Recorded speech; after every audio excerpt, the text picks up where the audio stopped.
Australia's most populous state, New South Wales, said on Friday it would end hotel quarantine for vaccinated passengers when scheduled international flights restart from Sydney within 2 weeks. State Premier Dominic Perrottet announced that vaccinated travellers who tested negative to COVID-19 before flying to Sydney would be spared 14 days in hotel quarantine from November 1st.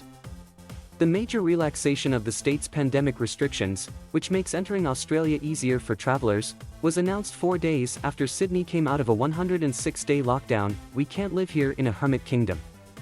We've got to open up, and this decision today is a big one, but it is the right one to get New South Wales connected globally," Perrottet said.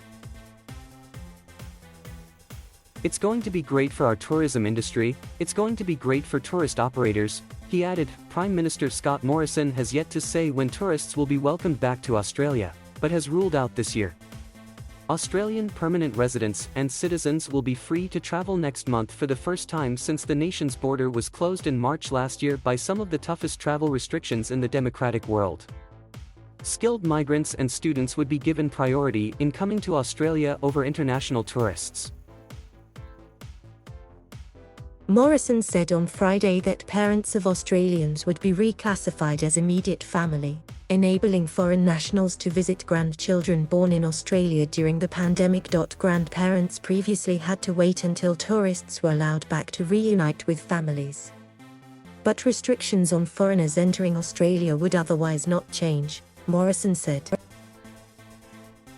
Qantas Airways responded to the news by bringing forward scheduled international flights by 2 weeks to November 1st.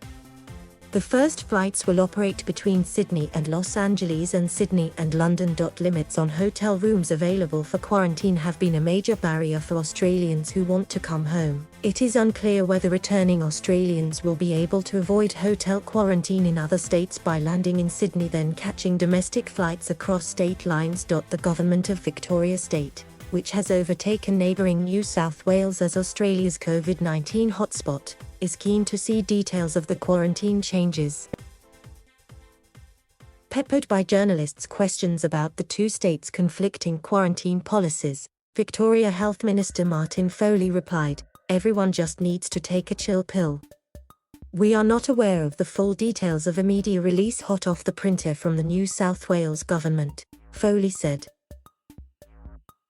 Queensland State, which has remained virtually free of COVID-19 throughout the pandemic through tight state border controls, has hinted it would open to vaccinated interstate travellers by Christmas. "There's just been an enormous change this morning that I haven't been able to get my head around, so I need to work out what that change means," Queensland Chief Health Officer Jeanette Young said. Health professionals have accused Perrottet of putting economic priorities ahead of health since he replaced his predecessor Gladys Berejiklian last week. But Australian Tourism Export Council, which represents the nation's tourism export sector, welcomed the end of hotel quarantine. Australia's tourism industry has borne the brunt of international border closures, with many businesses suffering with no income since March 2020, the council's managing director Peter Shelley said.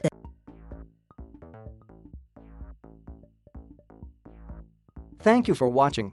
Please subscribe,